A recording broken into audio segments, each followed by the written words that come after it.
although money is very important and it is a driver and it is a motivator, it's not the ultimate driver for me. Like money isn't, why I wake up every morning.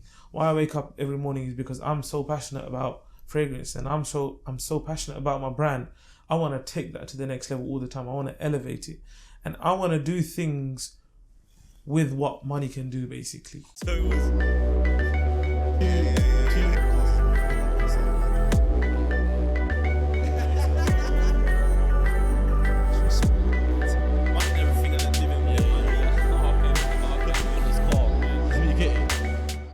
What is going on, guys? Welcome back to CEOCAST. I'm your host Raheem, and today we got a very, very special episode. But before we get into the episode, I need you to all press that subscribe button because half of you that are watching aren't even subscribed. It will help out massively. Now, straight into the episode. I'm with a very young CEO handling a multi-million-pound operation by the name of Sunnamusk. So that brings me to the point. I'm with Mr. Abid. Morning, bro. How's it going? Yeah, I'm good, man. How you doing? Yeah, alhamdulillah, not too bad at all. Yeah, so for the people, straight off the bat, for the people who don't know what Sunnamusk is, what is it? So Sunnamusk is a fragrance specialist niche fragrance brand. We specialize in Middle Eastern inspired fragrances. Yeah. But at a more mainstream approach. So we're in some of the most iconic shopping centers in the UK. And we basically manufacture our own fragrances. So you've been on quite a few podcasts with the story about Sunnamusk and everything. So we'll keep that a bit short. And I want to talk mainly about you and your side of the operation. Yeah, of course. But just for people who haven't seen a podcast, how did Sunnamusk start? Sunnamusk started off very small, to be honest. It's a family business, and we started off with a very humble, small investment of £600. And alhamdulillah, ever since then, we've organically grown the business from that point, from a car boot essentially, to what it is now. So I've got a question for you. I thought this about why only £600? Because essentially, when someone jumps into a business, it's four of you brothers, isn't it? Five brothers. Yeah. So when you jump into a business, you all believe in the product, you all believe in the idea. Yeah. Why only £600 and not more? I'll be totally honest with you, bro. We've never been in business. We just simply didn't have the capital. Okay. A lot of people go to the bank. We couldn't do that because we don't use anything, any bank or instruments or anything to do with interest. So that option wasn't available to us. So we literally had to suffice with what we had. Is that because you keep things halal, basically? Yeah, basically, yeah. Cool. Yeah. Makes sense. So with that £600, what did you do? So literally, so my brother obviously used to live in Cairo, and he had a selection of fragrances, and we used that £600 to buy the actual fragrances, the products. Yeah. And to basically send it over to the UK. And the actual startup cost wasn't anything, to be honest, because we used like what we had at home, like crates and stuff. We decorated it with like velvet clothing and stuff like that, and we literally put it in the boot, went to wherever we were gonna go, and we started setting shop. What was it, like white labeling the products or something? So essentially, in the beginning, we used to buy off other fragrance houses, and we used to, you could say, white label. We used to come and package it ourselves and kind of sell that on. Yeah, okay. Almost retailing other fragrances, basically. So that was in what year? That was in 2009. Okay, so 11 years on. Yeah. Where is Sunnamusk today? So alhamdulillah, we have 9 stores, 8 in the UK, and we've just opened. We'll come to that later, but we just opened our latest first international store in Germany. So alhamdulillah, we've grown from nothing to 8 locations, again in some of the most iconic locations like Westfield, Stratford, like Bullring, Birmingham, like Manchester, Arndale. So I feel like that's obviously quite an achievement in itself. We've also got an online presence, and we ship to many different countries across Europe and the USA. Yeah, so you opened up in Westfield, Stratford City, I believe in 2010 or 2011? 2011, yeah? Do you think that is what really took off with the brand? Yeah, 100%. I think one of the biggest shopping centres in the UK. To be honest, without being in Westfield, we would be in a very different place. Yeah. What do you think it would be? I don't know. I can't say, but I feel like that pushed us a lot. One, by being there and having that exposure to that many people, and 2, working with a brand like Westfield pushes you in many ways. Like, for example, their design guidelines, they're so stringent, and they would push you to your absolute best. Like, you might want to kind of just settle at a certain level, but they'll be like, no, you need to do this. Up the bar. So that push is required sometimes because, it just brings the best out of you, basically. So then even then they're pushing the requirements and making sure you set to their standard as well as yours. obviously that must have a big financial impact as well. Yeah, of course. So when you first jumped into Westfield, did you not think like, oh, this is a lot of money? Yeah, it was, to be honest, because at that time we were operating from a market store. Yeah. And we were paying like £20 a day in rent, to now going to near enough £100,000 in rent and having to invest something like £60,000 into a fit out of a kiosk, of a proper kiosk. That was huge, and I'll be honest, we didn't have those funds. But like a lot of friends and family supported us, and lent us money, and we used that. And to be honest, I always say this all the time.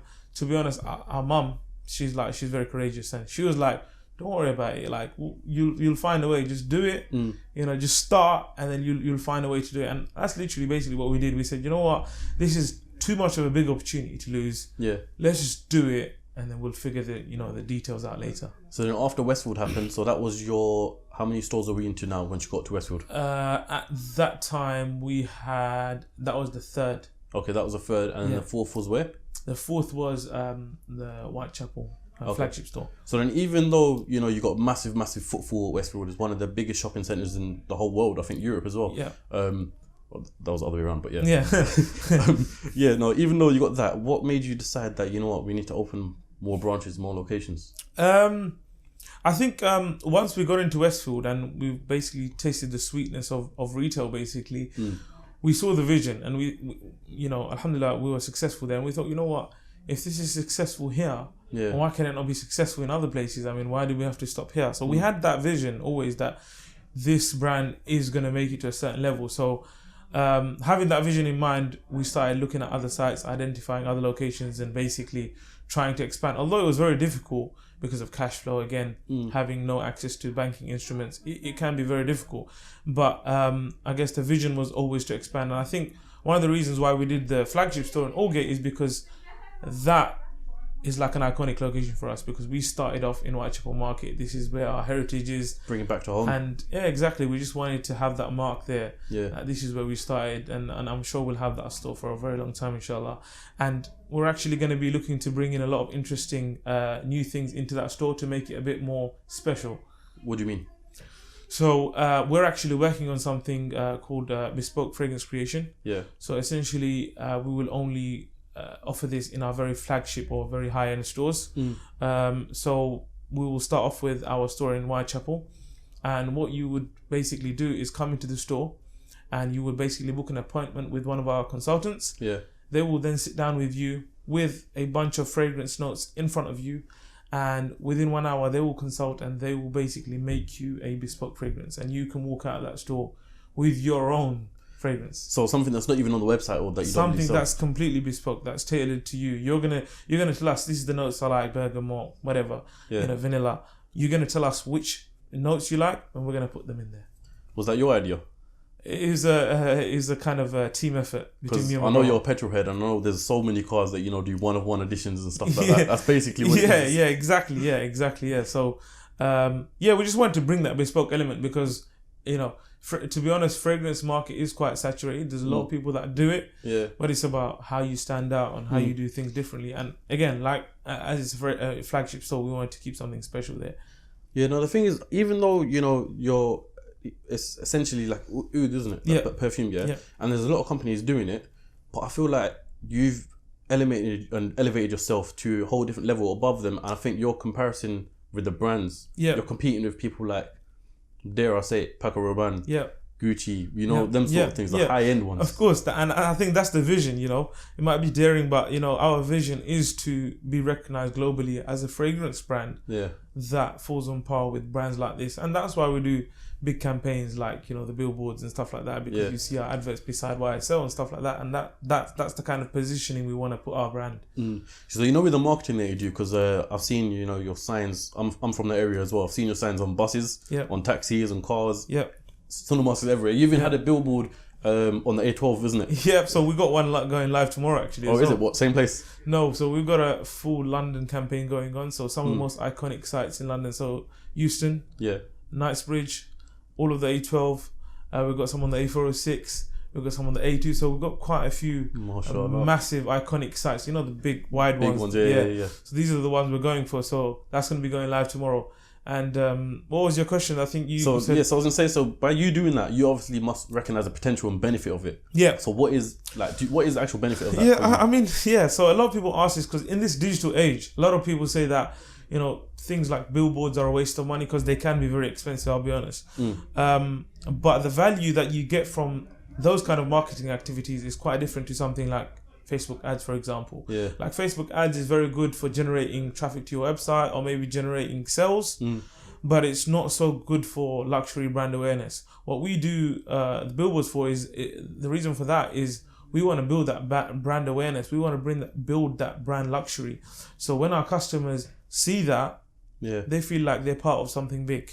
And also we position ourselves on a, you know, in a certain part of the market. So we want to position ourselves there as opposed to just an internet brand. We want to be an actual real brand. So I think that helps towards it. And it has that, like, it gives that impression to people that, you know what, this is a serious company. This is massive. Because at the end of the day, like I said, it is expensive to run adverts in those kind of places. Yeah, fair enough. But with you doing that, does the company then generate that profit? Yeah, of course. I mean, again, it's hard to measure the ROI on those kind of marketing activities because, again, it's outdoor. You know, you can't measure clicks or traffic or anything like that. But, you know, we've done it last year in December and we've seen that by doing that marketing activity, our overall sales were a lot higher than the year before. So it does have an impact for sure. Yeah. One thing I want to talk about is I was watching your 10-year anniversary video last night. Yeah. And you know, you went, like you're saying in the beginning, you went from £600 between 5 brothers, and then in the video you're showcasing that, you know, you've got your factories. Yeah. You've got your, I want to say testing lab. Is that what it's called? Yeah. In Switzerland. Yeah. Yeah. You've got your packaging department in Yorkshire. Yeah. At what point did you implement all these things? So I think that happened as we were going along. So like I said, initially we were getting products and we were reselling them on. But it came to a point around 2016, 2017 where we thought we need to start getting into creating our own products and our own creations, because at the end of the day, that's the best way to stay relevant in the market. If you're going to sell someone else's product, at some point, you know, you're going to be relevant. But if you create something that's original, something that's not available, then no one can ever replicate it because you've created that product. So with that vision in mind and with the vision to expand, we thought we have to have our own manufacturing in place. So we basically around 2016-17, we thought, let's come up with our first kind of production eau de parfum line, because we were mainly focusing on creating oils before, but we wanted to get into the mainstream eau de parfum market. So we created our first spray perfume in 2017, which was the Abid. It's our top selling spray perfume. And that's when we basically had to go through the whole procedure where we had to put in place our factories, our fulfilling labs, and all that kind of testing, quality control things in place to basically create that product. At the time, even though, you know, it's got to where you are right now, at the time when you first got into that, were you scared at all, thinking like this could have a break? You know what, it was because like when you're buying 100 bottles of perfume, there's one thing, and then when you're having to make an order of 10,000 units, that's a different ballgame, because number one, you have to pay for it, and number two, you've got to move those units as well. You got to pay for it all up front. Yeah, you got to pay for it all up front because you haven't got a relationship with the suppliers. So of course you got to pay that up front, but at the same time, you need to store these bottles and move them as well. So when we received that delivery of 10,000 bottles of one line, which is supposedly, you know, to be selling at £65, you know, that's a lot of money to be made. So when it arrived, we were like, you know what, this is a lot of bottles. Where did it arrive? Here? Yeah, in our warehouse in E1. But yeah, it was quite scary, but you know, we had that faith because we knew that fragrance will do well. So as much as it was scary, we were still confident that, you know what, we will sell these bottles. How long did it take for you to sell all the bottles? 10,000? Can't remember, to be honest, but from the top of my head, something like a year. Okay. Yeah.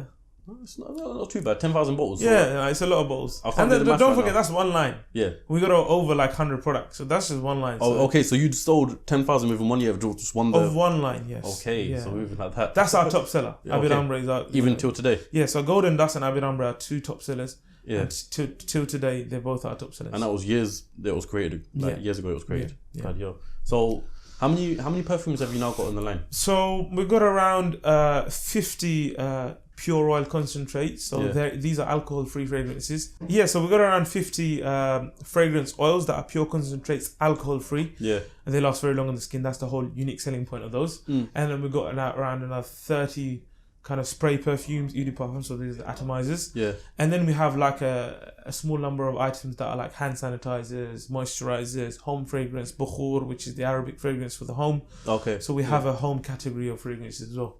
So, you know, you seem to be, you said something there, I can't remember exactly, but you seem to be doing things in a halal way. Yeah. Yeah, you don't do interest. Yeah.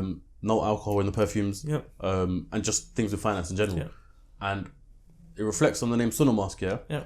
So would you say by having the name Sunnamusk, you've then targeted the Islamic Muslim community as your client base? Not at all, to be honest, not at all. Because it does give that impression because of the name, of course. Yeah. But actually... But I feel like only Muslims would clock that. Yeah, only Muslims would clock, and that's actually the reason why, because to someone else that doesn't know what Sunnah is, it's just a name. Yeah. Essentially, we are a fragrance brand. I mean, we are Middle Eastern inspired, but we're not kind of catering just to Muslims. That's not what it is. Yeah. You know, our fragrances are bought by all kinds of people. 50% of our customers are non-Muslim. Oh, and sure. of course, as you know, we just opened in Germany, which is a completely non-Muslim market. Yeah. And, you know, it's doing well, alhamdulillah. So let's talk about Germany briefly, yeah? We're now in 2020. So Yeah. this is 11 years onto when the brand created. Yeah. Being someone that's local to me, I think it's proper inspiring, motivational for myself and many other people, the fact that a local business, Yeah. a few brothers have taken their business internationally. Yeah. What's that like for you? I think, to be honest, it was quite overwhelming, and it was a really good feeling, to be honest. When we sat there and we saw our kiosk being set up in Germany, and you know, the first day of trade, it was a very good feeling because I felt like what we had in that market stall is now being sold around the world to, you know, someone that's completely not relevant to us, and that's a good feeling because that shows that, you know, you've built something and you've built a brand that's now recognized not in just your own community and your own area. It's become an international brand. Yeah. And that was, you know, it was very stressful to get it started off. You know, there was a lot of kind of things we had to overcome. But once it happened, it was, you know, it was a very good feeling. When did you decide that you need to take the brand international? To be honest, this year, 2020 was going to be a very big year for us. We had a lot of things planned, international, global expansion, all of that kind of stuff. And we've been thinking about this since last year, 2019, because we had one brother from Germany who was interested in working with us. And we felt like he was very capable to take our brand there. And ever since then, we've been contemplating on taking the brand there. And we decided that in 2020, we wanted to do certain expansions. Of course, with the whole COVID lockdown, it slowed us down heavily. We couldn't do half of the things that we wanted to do this year. But we still plowed on forward. We still wanted to do certain key things. Like Germany was in the plan this year, and we said we're going to make it happen regardless. Yeah. You know, we're not gonna let COVID stop that. But yeah, we've been planning it for a while. We've been planning it for a year now, and there's a lot more to come. You know, before you took your actual brand physically internationally. Were you shipping internationally? We were shipping to Europe. Yeah. The only thing is that in USA, due to some shipping restrictions, we can't send all of our fragrances. Yeah. So obviously, again, with the global expansion, we're thinking to open up some sites, maybe in New York. And the other thing is that obviously all the kind of current Sunnamusk stores were owned by us, but you know, ever since we've planned to go into global expansion, we thought that maybe we'll consider things like franchising opportunities or partnerships or joint ventures with people in particular countries. So that's the kind of route that we're going to take in terms of going to international markets. So just to be clear right now, everything that you've got right now in terms of stores and everything, it's not a franchise, it's all part of... Except for Germany's joint venture. So this is the first to many. Okay, fair enough. Yeah. And obviously you were there, I saw your snaps. And you know what I like about it? The kiosk looks exactly like the one in Westwood as well. Exactly. That's the whole concept, that we're going to replicate the exact same look. When someone sees our kiosk, whether it's here or in Dubai or in New York, they will see the exact same thing. Fair enough. I'm going to play devil's advocate here, yeah? Because due to lockdown, you know, everything's closed, everything's all that. And I know you've mentioned a couple of times that you want to have experience stores. Yeah. Yeah. Do you feel like now, especially lockdown, do you feel like now that your retail stores are becoming a liability because there's a big overhead for each store and, you know, things are locked down, so it's not getting put to use? Yeah. Do you feel like it's a liability?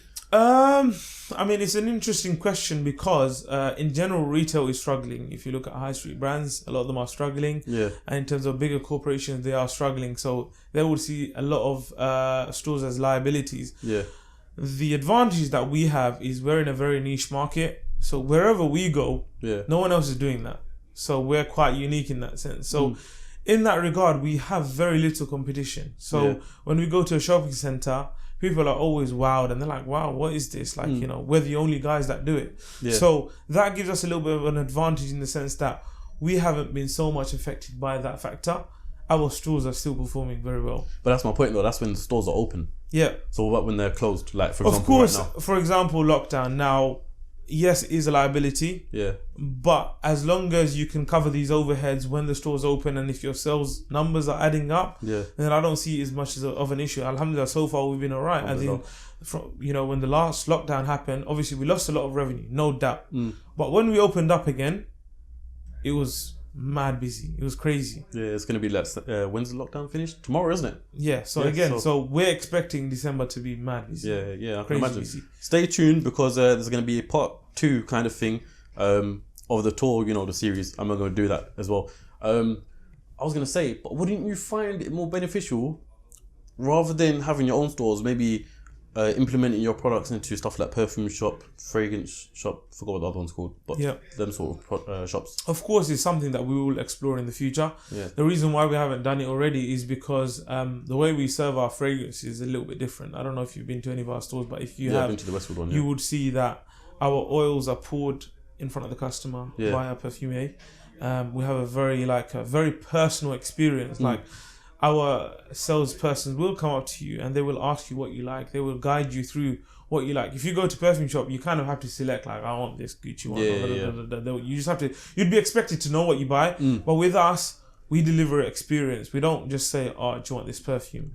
It's more about finding a suitable fragrance for that particular customer. And again, our bottles and our packaging come in variation. So in an oil, you can get it in a normal droppable, you can get it in a more fancy crystal bottle, you can get it in a gift box, you can get it in a gift bag. So everything is kind of customizable. So that's the kind of offering that we would lose if we went into something like the perfume for shop, sure. You lose the customer experience. We would maybe consider something like concession stores in John Lewis or department stores. That's something definitely that we would consider in the future. Yeah, fair enough. No, because I've been to your store in Westfield, obviously, when it was open. And it feels like you said, it's nothing like going to a perfume shop and selecting, I want that. Yeah. It's mad to say that it's like the perfume is fresh when you get it. You know what I'm saying? It's like that. Yeah. Sick. No, I rate that. So just to throw it back to the start, Sunnamusk started in what year you said?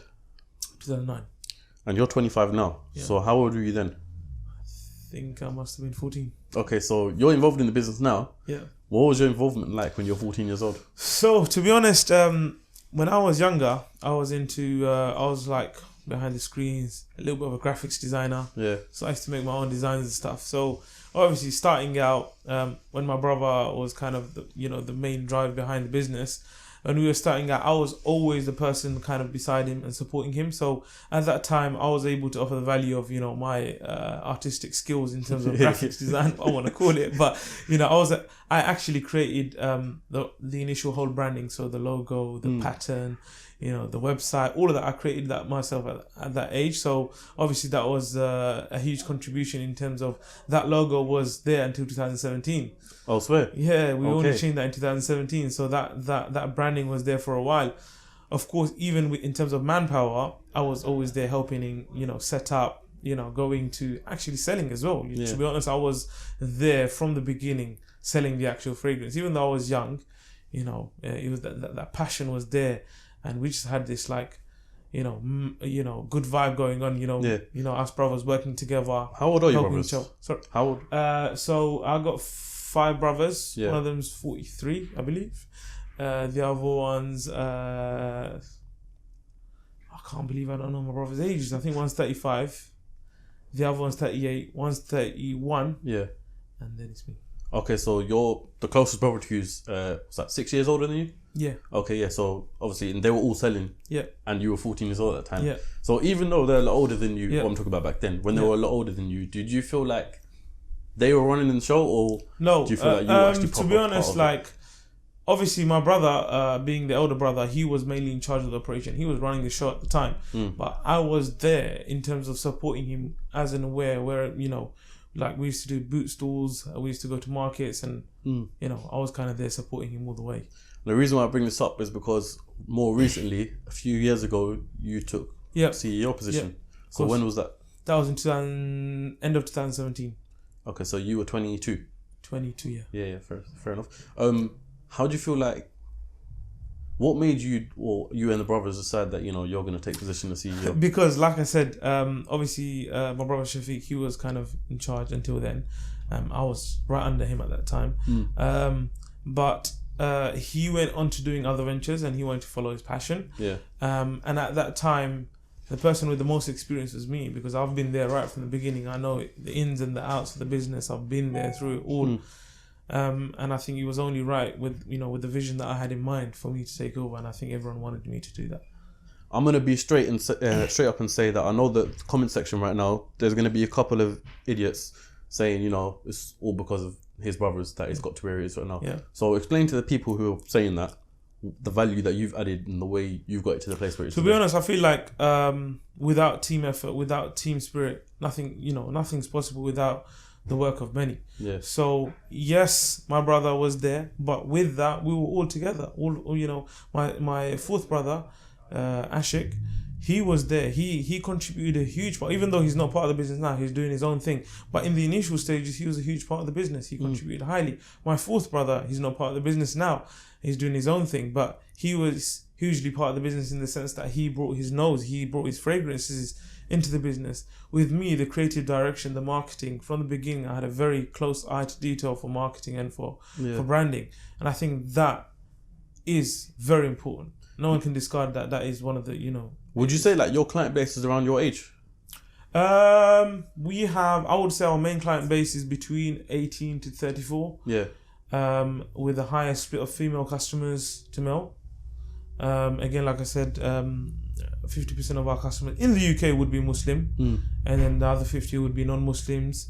And then as we grow into other regions such as Germany, I'm sure that the non-Muslim category of our customers will go a lot higher. Cool. So then what I'm saying is you must understand more close to our generation. Yeah, of course. So you kind of know what to push. Yeah, exactly. So for example, the marketing campaigns, ever since the beginning, I've kind of been responsible for the marketing campaigns because I know, our age category, our kind of people, what they want to see, So from that kind of marketing point of view, I feel like, it's been very good that, I've been in charge.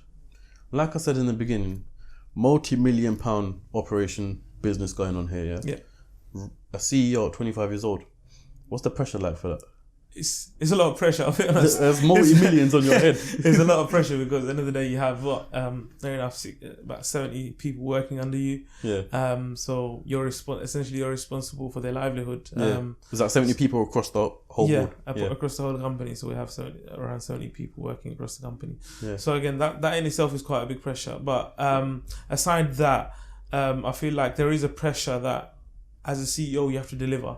So from the shareholders, from your brothers, from everyone, there is that pressure that you've always got to deliver. You can't slack. Yeah. So in that sense, there is a lot of pressure, but I feel like I deal with pressure quite well. Yeah. I'm very calm.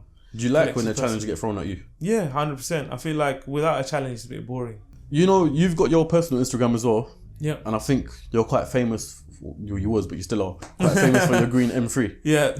At what point?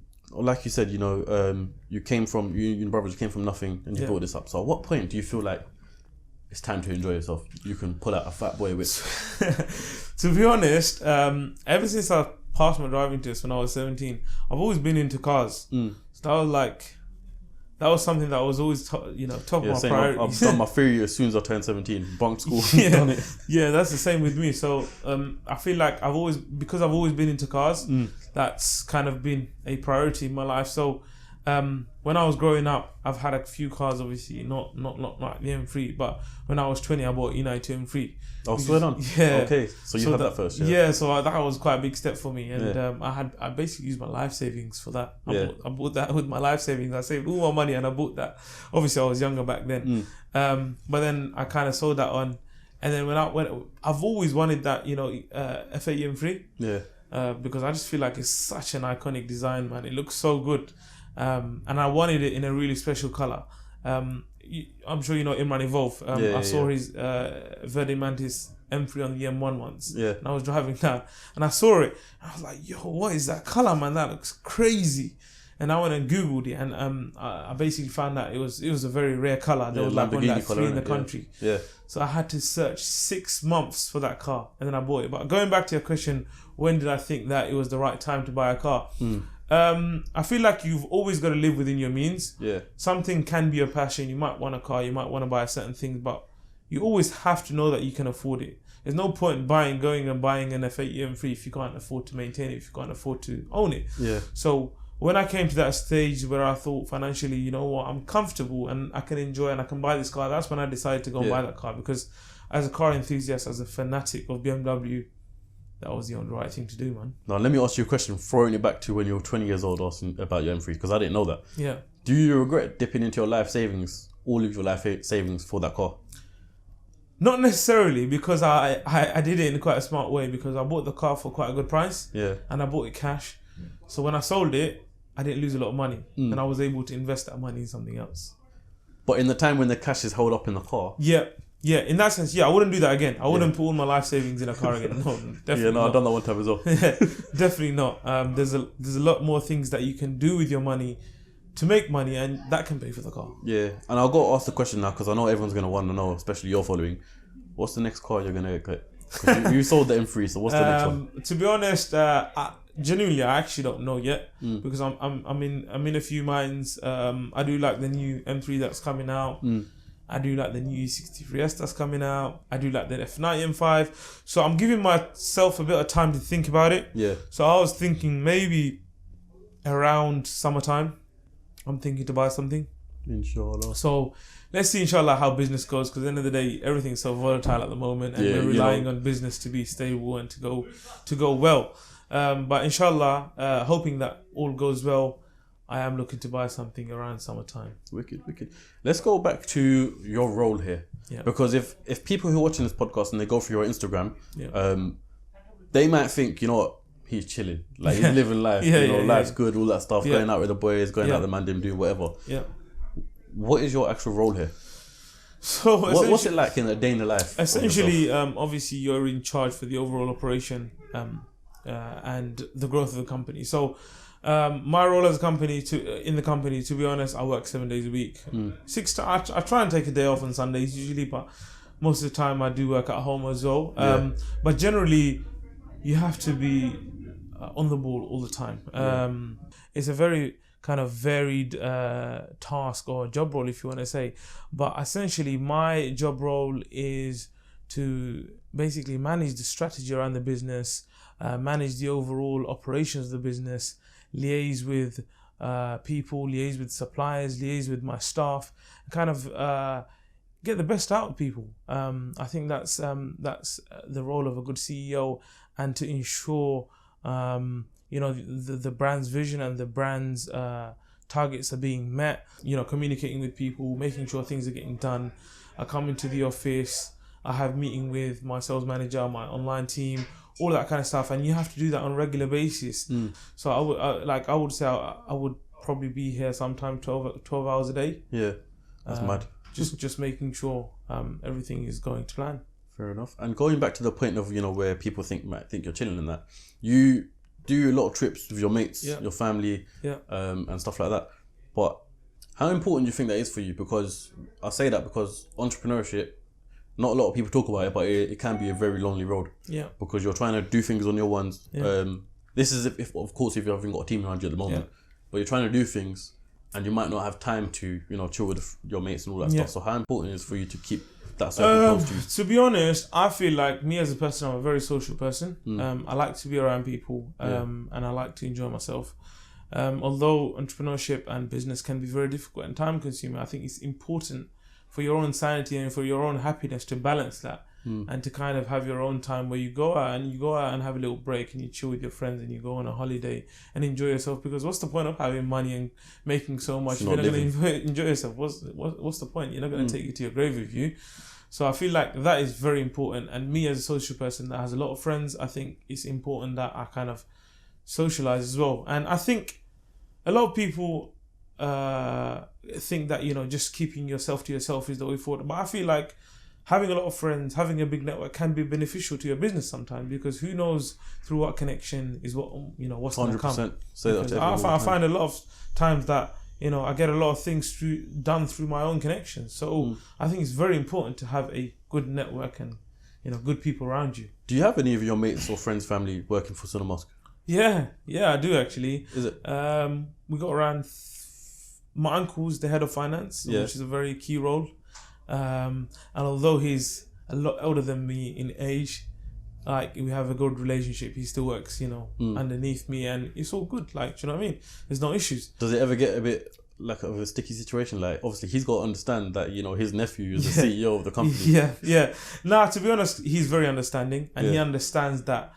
Obviously, at the same time, I'm very respectful. I would never disrespect him, but he understands that. In a business, there's a system in place and you got to follow that system. Yeah, fair enough. You got to kind of leave that uncle relationship out for a little bit. Yeah. What about anyone else? But I got some of my own personal friends that I've known since a young age that actually work within our team. Yeah. One works in the office and one works in the warehouse. So we've got a few people, and a lot of people, and I used to think this before as well, like sometimes it's difficult to work with friends because you feel like it becomes a little bit awkward at times. Can do. Yeah, it can become awkward. But I was kind of fortunate enough to have good friends around me that understand that, the workplace is the workplace and they respect that. Let me ask you a question, because I'm not going to bait out if I've been in a situation or not. When you and your mates are working together, whether they're working for you or alongside you, whatever, let's just say you have an argument or something as in your friendship. Yeah. Does that affect, do you let that, or can that affect your business relationship? I don't let it. I keep it very separate. Yeah. I feel like after 6 p.m, I do not see them as like anything to do with work. I would talk to them and communicate with them as they're, my friends. Yeah. And before that, it'd be kind of more of a work relationship. So if I have any issues in or out, it stops at that point, basically. Fair enough. I read on your... I think I saw it in a podcast stuff. Basically, at one point you had your Instagram private and then you took it public. Yeah. What was the decision for that? Did you recognize the fact that this brand could be elevated a bit more if I put face to it? I think generally brands, when they have Instagrams, you'll see most brands, like the engagements on their actual company pages aren't that great because there's no personal drive behind it. Yeah. People want to follow stories, they want to follow people, they want to follow brands as stories. So I felt like that was kind of missing.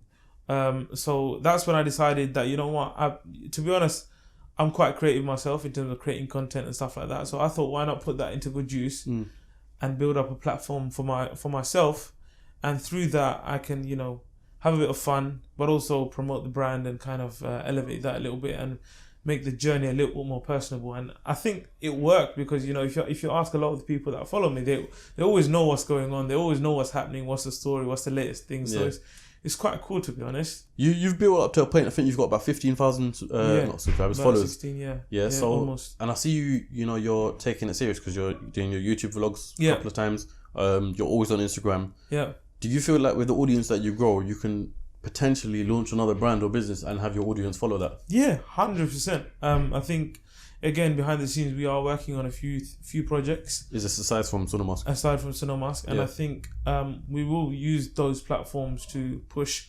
Because at the end of the day, you've built a platform, you've built a following, and people kind of will buy into that. And I think it's useful to have a platform like that. And then you can kind of use that for other things. So yeah, definitely. Yeah, no, fair enough. So we're coming towards the end of the podcast now. If you've all enjoyed, please press that like button and subscribe, like I said. But we're coming towards the end. So is there any opportunities or any ways that people who are watching this, my following, your following, can get involved with Sunnamusk and the operation of the business? Yeah, of course. I think there's many ways people can get involved. One is obviously we're always looking for talent. For people to come and join our business as we grow and become a bigger brand and more international brand. We will look for people that follow our vision, that support our vision, and to join us and to basically build this brand and take it to where our vision is. That's obviously one way to join us. The other ways are obviously, like I said, in the future, right now we are considering doing joint ventures with other individuals from different parts of the globe, where we will open up Sunnamusk sites, franchises, all that kind of stuff. So if people are interested, they can contact us, and we would love to have that conversation with them. So basically, he's hiring. Yeah, definitely. So just pop a message. No, not on Instagram. What's the hiring process? Hiring process is we usually advertise on Indeed, but if you don't want to do that, then you can just kind of message me on LinkedIn or email us. Whatever you prefer, man. Yeah, cool, sweet. So just get in contact with him. Make sure, if you really want an opportunity and, try and change something about your life, get a bit peas, then do that. One thing, I don't know why it came to my mind just now. One thing I don't said, you don't seem to push much on influencer marketing. Why is that? We do influencer marketing, but yeah, I see what you mean, as in it's not very regular. Yeah. Because you see a lot of companies pushing it pretty much every single day. I think it's because over the years we've been growing our online business and we've been testing and trialing different methods. So at this moment in time, we're actually finalizing our marketing strategy, and I think influencer programs and influencer collaborations will be very big in our business. Yeah. Even in December, we're doing about 40 collaborations with fairly smaller influencers to promote products. Yeah. But I think when we go into next year, as our budgets grow bigger, we will look to do bigger collaborations with probably celebrities and stuff like that. I think endorsements is the next stage for us. Where do you see your company in the next 5 to 10 years? Again, like I said, 5 to 10 years, I think I want it to be internationally recognized global brand that's available in most parts of the world. And for Sunnamusk to be valued and perceived as a lifestyle brand. So when you use a product of ours or when you hold a Sunnamusk bag, that should have a value in itself. And more of a personal question, which I'll ask everyone, is what does success mean to you? I think what success means to me is what you can change in the world, what you can leave as a legacy behind, not so much money itself. I'll be honest, although money is very important and it is a driver and it is a motivator, it's not the ultimate driver for me. Money isn't, why I wake up every morning. Why I wake up every morning is because I'm so passionate about fragrance and I'm so passionate about my brand. I want to take that to the next level all the time. I want to elevate it, and I want to do things with what money can do, basically. And yeah, make change in the world, man. Positive changes. I think in the future, I would love to do a lot more humanitarian work. We already do that with Sunnamusk. We have our own charity, but a lot more humanitarian work. And basically build products and brands, man. That's the goal. Things that, I'll give you an example. Apple, it's such a revolutionary product and an item that it's 100%. Changed everyone's life and it's part of your life. And creating something like that is more than just money, man. It's a change that you're making, and that's what's kind of. I do get the gist and the vibe that you are the type of person that wants to create a brand and revolutionize it and make it world known, basically. Yeah, 100%. We're not in for quick wins, man. We're in for the long term. Fair enough. I think that's pretty much the end of the podcast. We're just gonna check if we've got any Instagram questions. Don't know if we will. Let me check. Legit. First question I see: what car is he getting next? Cool. I hope you all enjoyed that podcast. Like I said, if you want to check out some of the fragrances, either head to the retail stores across the UK. You can go to his website or Instagram to see where they are. Have you got any discount codes right now? I think Cyber Monday's gone. Christmas yes, we will have a lot of offers for Christmas stuff. Yeah, so make sure you keep your eyes out on Sunnamusk during Christmas period. Please smash the like button as well as subscribe. Head to his Instagram. Go on. Yeah, and make sure if you see our billboards in London, make sure you snap it and tag it. Do exactly that as well. You're going to see it everywhere. Knightsbridge, where else are the billboards? Euston, Knightsbridge, A2, A12, all across London, basically. Everywhere. So if you're not seeing it, I'm going to be highly surprised. So make sure you snap and, tag him. Other than that, I hope you all enjoyed the podcast. I'll catch you next time on the next episode of... Actually, before we go, make sure you do subscribe because, like I said, there's going to be a part 2 to this video of me and Abid. So subscribe for that. Other than that, now I'll catch you on the next episode of CEOCAST.